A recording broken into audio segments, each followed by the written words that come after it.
Luzon, Visayas, Mindanao at buong mundo. Ngayon ay Martes, September 10, 2024. Ako si Barbie Mulak at ito ang Balitang A to Z. Vice President Sara Duterte, inisnab ang budget hearing sa Kamara. Buwelta ng bise, may dalawang kongresistang nagkokontrol umano sa pondo ng bayan. Pastor Apollo Quiboloy at kapwa akusado, bakit hindi ililipat sa Quezon City Jail? Mahigit 700 million pesos na halaga ng shabu na pinagmukhang pagkain ng isda nasamsam sa Cavite. Content creator na nag-date sa loob ng tren ng LRT, binembang. At sa showbiz, God's World Tour ni film singer Olivia Rodrigo dadalhin sa Pilipinas.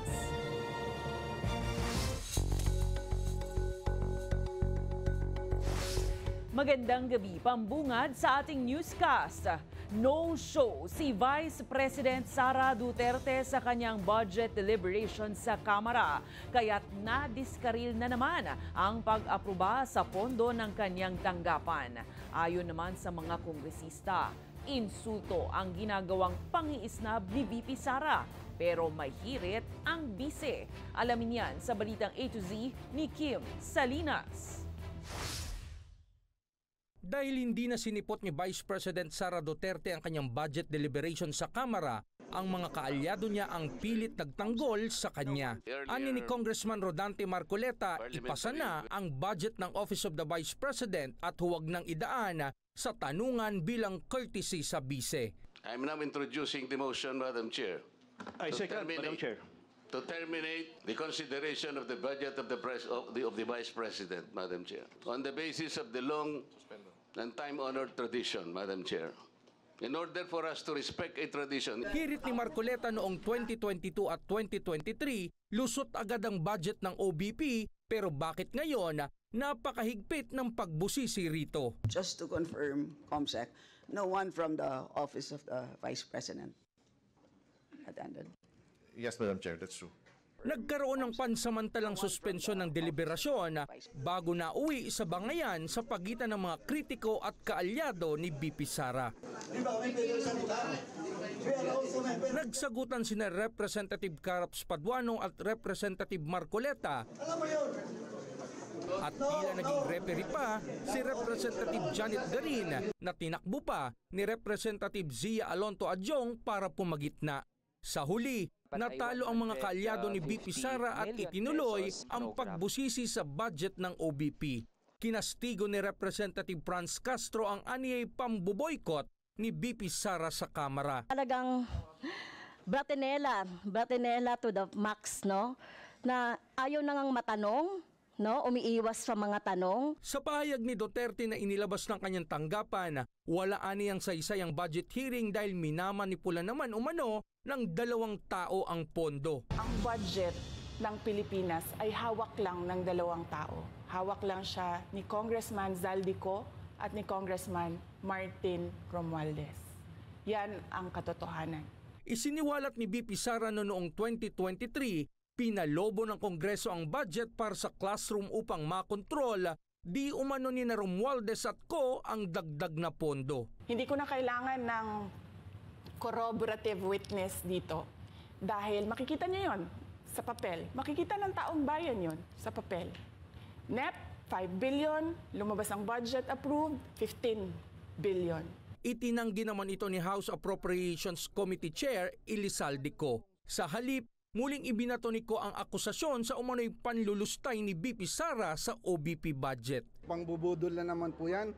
Napakalaking pambubudol. Kung nagagawa niya po yan sa Davao, sa confidential fund na lustayin in 11 days ng 2.6 or 2.9 billion, kayang-kaya niya rin yung gawin pag siya po ang nakaupo. Dahil sa hindi pagdalo ni VP Sara, ipinagpaliban muli ang pag-aproba sa OBP budget at nahaharap sa posibilidad na lumiit ang kanyang pondo o maipit ito hanggang hindi natutuloy ang deliberation.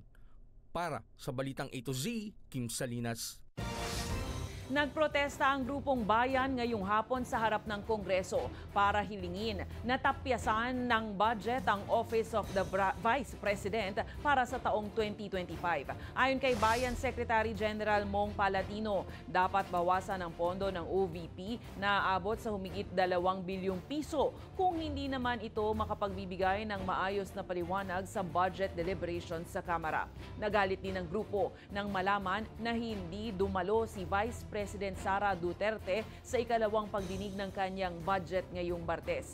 Bilang protesta, nag-anyong pusit pa ang ilang kasapi ng grupo dahil sinasabing tila pusit umano si Duterte na mabilis tumiklop at nagtatago kahit na naglabas ito ng video nitong Lunes para sagutin ang mga ibinabatong issue sa kanya. Hindi ba ang mga pusit tuwing naiipit, naglalabas ng itim na tinta? At ganun din si Sara Duterte. Kapag naiipit, sa halip na magpaliwanag, siya pa ang arogante, siya pa ang bastos, siya pa ang ayaw magpaliwanag.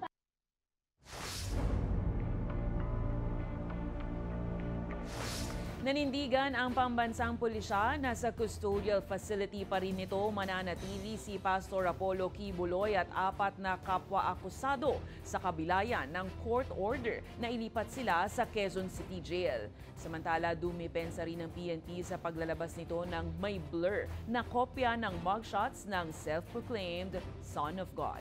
May balitang A to Z si Ace Cruz.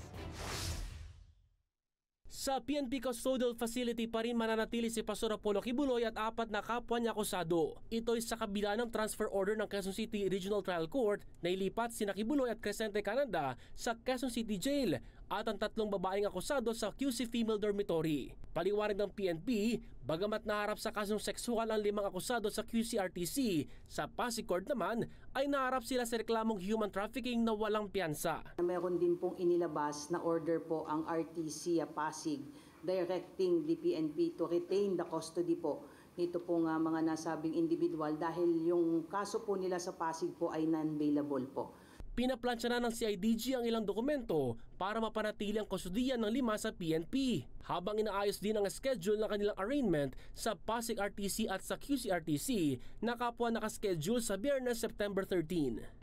Yung mga piskal naman namin na may hawak ng kaso, nagsabi na sila na bukod dun sa diskarte na nakontahin itong panibagong hiling ng kampo ni Pastor Kibuloy, ay magpupursige sila na ma-arraign bukas, ma-arraign sa Biyernes si Pastor Kibuloy at kanyang mga kapwa-akusado. Isa rin sa tinitingnan opsyon ang pagharap ng mga akusado via video conferencing. Una nang humirit ang kampo ni Kibuloy na ilipat ang kanyang kustudiya sa militar o kaya naman mapagbigyan ng house arrest. Samantala, dinepensa naman ng PNP ang pag-blur nila sa mugshot at video ni Kibuloy at 4 pang iba matapos itong umani ng batikos mula sa publiko. Git ng kapulisan, matagal na raw nila itong practice ang ayon sa karapatang pantao ng mga akusado. Nakatakip po yung kanilang mukhain, even yung mga names po ay inaalis po natin bilang pagtugon po yan sa utos na rin po ng Commission on Human Rights. Pero nitong hapon, mismo si Interior Secretary Benhur Abalos ang nag-post online ng malinaw na mugshots ni Kibuloy. Kaugnay nito, tiniyak ng PNP na mas mahigpit na ang kanilang seguridad para kina Kibuloy at sa ilang pang high-profile detainees na nasa PNP Custodial Facility tulad ni Alice Go. I was informed during the sunning time, yun po yung nangyari po doon parang naka-open yung ibang mga pinto po doon. Doon po parang umakyat yung nag-amok po doon at nakakating po siya kung asaan po yung pwesto po ni Attorney De Lima, although malayo. But this time around po, pag sunning time po nila, paglabas po nila ng kanilang mga selda, mayroon pong mga barricade po, hanggang doon na lamang po sila magbabalik-balik ng lakad po. Ayon pa sa PNP, maayos naman daw ang lagay ni Kibuloy at nakakapag-adjust na unti-unti sa buhay sa loob ng piitan. Para sa Balitang A to Z, Ace Cruz.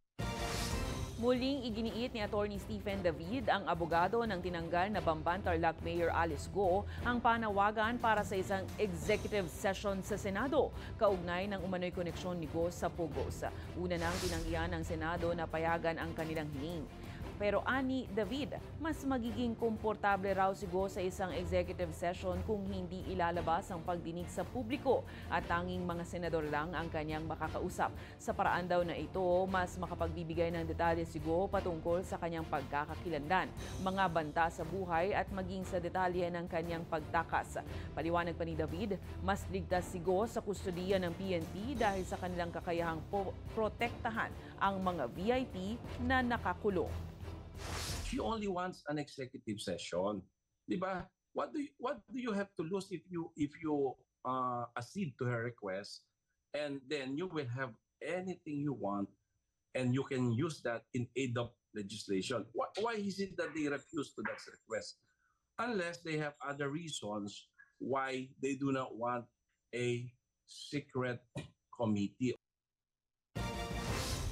Itinalaga na ni Justice Secretary Jesus Crispin Remulla si Deputy Commissioner Joel Anthony Villado bilang OIC ng Bureau of Immigration. Ito ay matapos aprobahan ni Pangulong Ferdinand Marcos Jr. nitong Lunes ang pagkakatanggal kay dating Immigration Commissioner Norman Tansinco matapos makasibat ng bansa si Alice Go.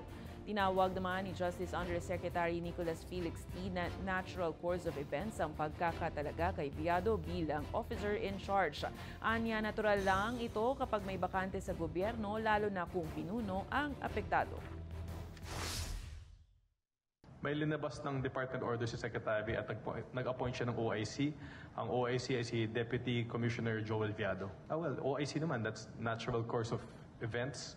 If there's a vacancy in the government, lalo na if it's the head, dapat lang magtakda ng OIC si Secretary.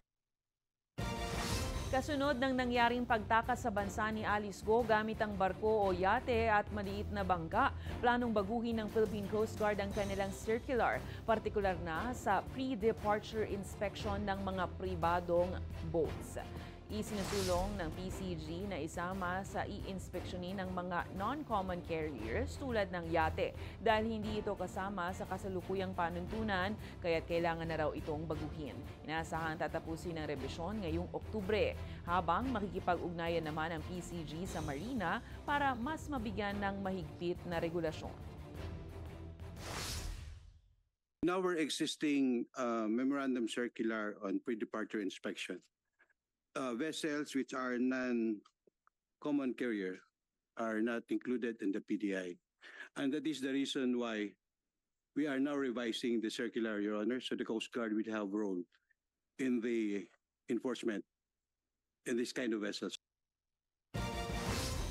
Sinampahan na sa Department of Justice ng kasong qualified human trafficking ngayong Martes ng Presidential Anti-Organized Crime Commission at PNP-CIDG. Sina Cassandra Leong at 53 iba pa dahil sa kaugnayan umano sa Pogo firm na Lucky South 99 na ni-raid sa Porac, Pampanga. Ito'y para tuluyang mapanagot si Leong. Kasama rin sa mga pinangalanan ni DOJ Undersecretary Nicholas Felix T. ang mga opisyal ng Whirlwind Corporation at iba pang dayuhan. Kabilang na riyan ang Singaporean national na si Zhang Ji na dating Pangulo ng Lucky South 99. Ayon kay PAOK spokesperson Winston Casio, si Zhang Ji rin ang tumulong daw kay Alice Go na makapagstay sa isang hotel sa Batam, patunay na konektado ang operasyon ng mga organisasyon sa Porac at Bamban. Nagsilbing mga saksi naman ang mahigit 10 biktima na karamihan ay mga dayuhan at mga pinagtrabaho sa Pogo Hub sa Porac. Itong union ng Lucky South 99 at ng Whirlwind Corporation, hindi ito pangkaraniwang negosyo. Ay isa sa mga sinabi ng mga fiscal natin at ng mga complainants natin ay itong negosyo na to, criminal enterprise to. Criminal enterprise through and through. Wala talagang mabuting ginawa to. Umpisa pa lang, yung ginawa na siya, illegal na ang plano niya. In fact, yung paggawa sa kanya, illegal.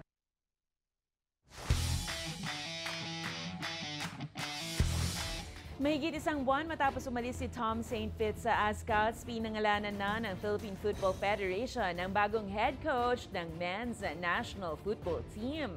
Siya ang 56-year-old Spanish coach na si Albert Capellas.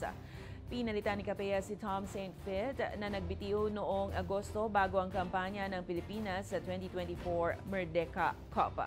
Habang nagsilbing interim coach naman si Norman Fegidero Jr. Ayon kay PFF Senior National Teams Director Freddy Gonzalez, perfect fit si Capeas para sa koponan dahil sa kanyang 33 taon na coaching experience sa Europa at Asia, kabilang na ang mahigit 10 taon sa FC Barcelona. Sinabi naman ni Capeas na uunti-untiin niya ang pagbuong muli ng Azcals para maging handa sila sa paparating na 2027 Asian Cup. Abangan sa aming pagbabalik, humigit 70 milyong pisong halaga ng mga illegal na lead-acid batteries. Nasamsam sa isang warehouse sa QC. Mga baterya ibinebenta ng murang-mura sa Binondo. At 700 million pesos na halaga ng shabu na nakalagay sa mga pakete ng pagkain ng isda. Nasamsam sa Cavite. Abangan ang kumpletong ulat sa pagbabalik ng Balitang A to Z.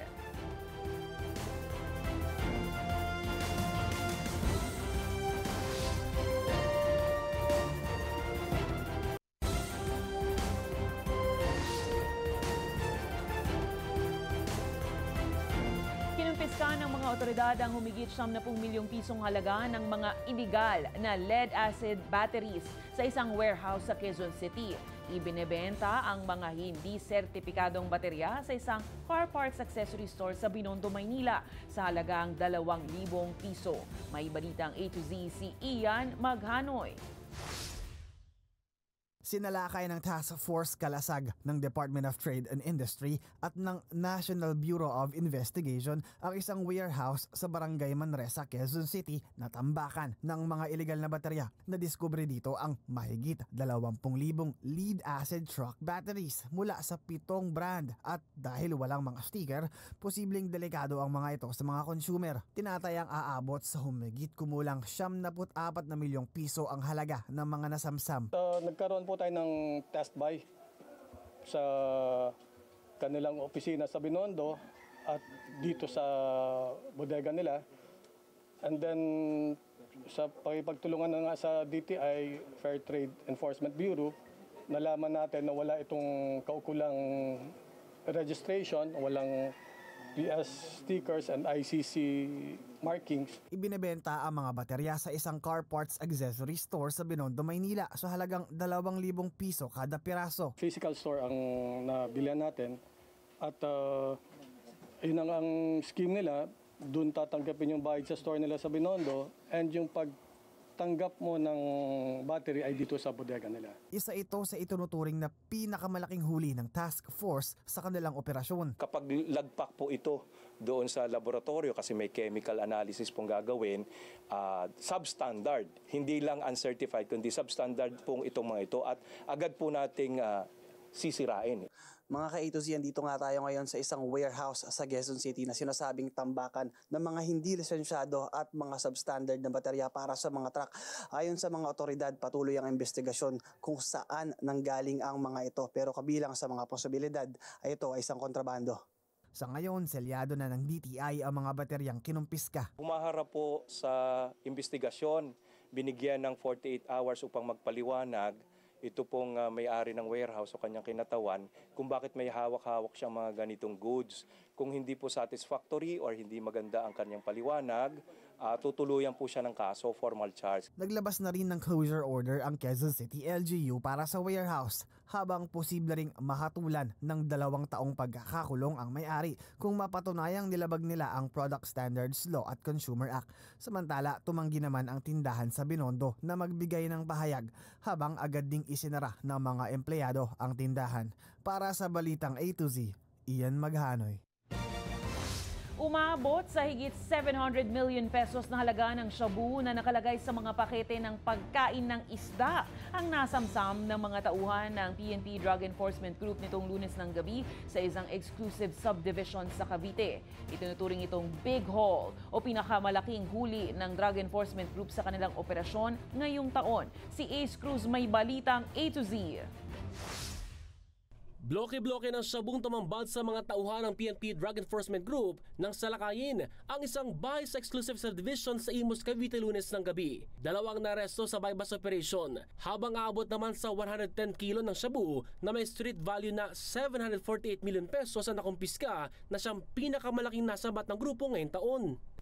Lalagay po natin doon sa tinatawag po natin second layer na tinatawag na kung saan nga po ito yung binibigyan ng mga source natin, yung pinakaulo natin sa pyramid na tinatawag. Then sila na yung halos na distribute.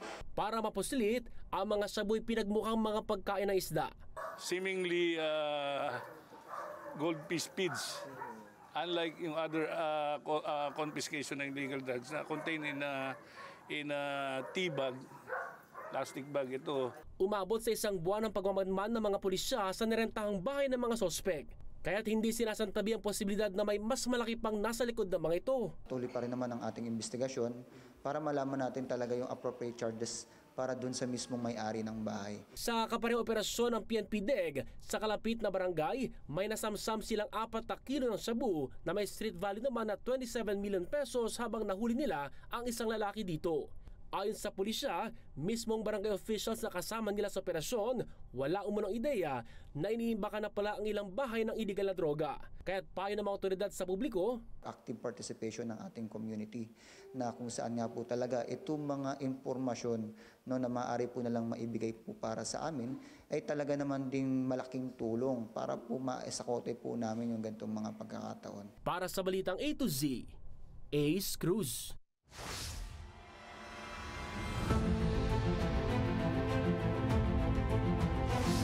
Umabot na sa 207 ang bilang ng mga Chinese vessel na nasa West Philippine Sea. Ang pinakamataas na naitala ngayong taon sa kabila ng katatapos lang na bagyo. Ayon kay Philippine Navy spokesperson for the West Philippine Sea, Rear Admiral Roy Vincent Trinidad, nabawasan ang mga Chinese vessel nung dumaan ng bagyong Enteng sa lugar, ngunit agad na nagsidatingan ng iba pagkatapos ng bagyo. Bagamat dumami, hindi raw ito katanggap-tanggap lalo't nasa loob ang mga ito ng exclusive economic zone ng Pilipinas. Ayon sa naitalang datos, karamihan sa mga Chinese vessel ay namataan sa paligid ng Escoda Shoal na sentro ng Sigalot sa West Philippine Sea kamakailan dahil sa pagbangga ng China sa nakadeploy na BRP Teresa Magbanwa. Habang kasalukuyan namang inaalam pa ng Philippine Navy ang dahilan ng pagdami ng Chinese vessels sa Rosul Reef. We are still trying to assess why there is an increase in number in Iraqwa or Rosul Reef. However, we could state that for Sabina or Escoda, it's because of the extra attention that we have given to that particular show. For Iraqwa or Rosul, we are still trying to assess. Oopsie, epic fail na pakulo. Kinundenan ng Light Rail Transit Authority ang viral TikTok video kung saan isang content creator ang nag-set up ng mala dinner date na peg sa loob mismo ng LRT2 train. Sa video, makikitang naglagay pa ng folding table at baso ang content creator sa tabi ng ibang mga pasahero habang umaandar ang bagon ng tren. Ayon sa LRTA, delikado ito at maaaring magdulot ng panganib sa iba pang pasahero. Wala rin daw otorisasyon o pahintulot mula sa LRTA ang nasabing gimmick, kaya't nananawagan ng ahensya sa mga content creator. Sumunod po sa mga patakaran para sa kaligtasan ng lahat.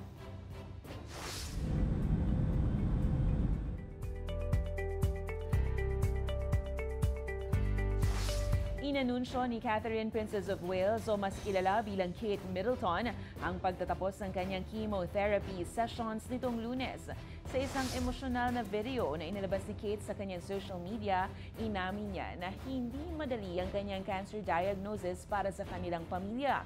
Pero naging daan din raw ito para lalong tumibay ang kanilang relasyon at mas ma-appreciate pa nila ang mahalagang bagay sa buhay. Patuloy naman siyang nagpapagaling at unti-unti nang babalik sa kanyang mga tungkulin bilang bahagi ng royal family. Doing what I can to stay cancer-free is now my focus. Although I have finished chemotherapy, my path to healing and full recovery is long, and I must continue to take each day as it comes.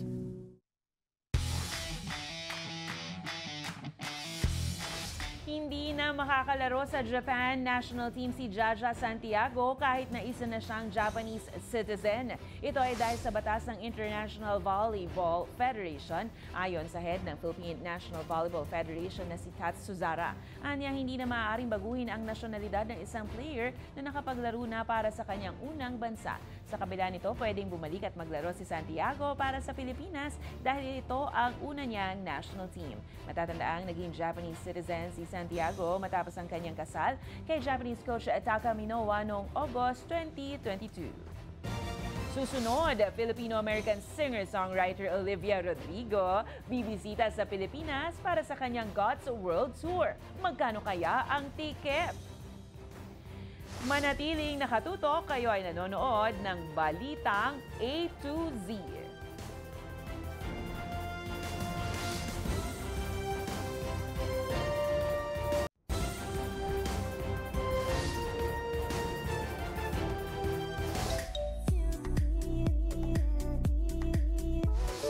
Mark your calendars, Levi's.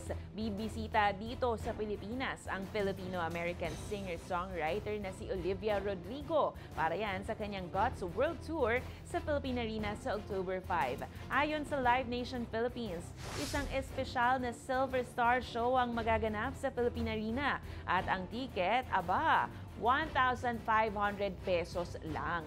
Malayo po yan sa nakasanayang presyo ng mga concert tickets ngayon. Mapupunta rin ang lahat ng kikitain sa kanyang Fund for Good na tumutulong sa pagsulong ng pantay at makatarungang kinabukasan para sa mga kababaihan. Magsisimula ang bentahan ng tickets sa September 14, Sabado, alas 10 ng umaga.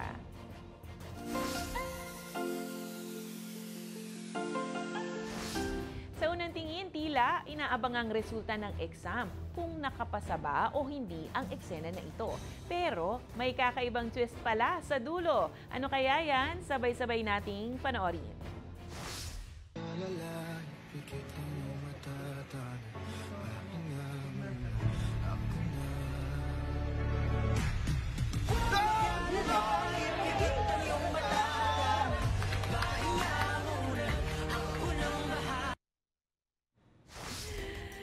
Kung kayo ay may kwentong kakaiba, mga kwento ng pag-ibig, story ng inspirasyon at pag-asa, maaari nyo itong ibahagi, sumali sa ating Facebook group ng Balitang A to Z, panoorin ang libre na ating programa at sundan ang ating social media pages, hanapin ng Balitang A to Z.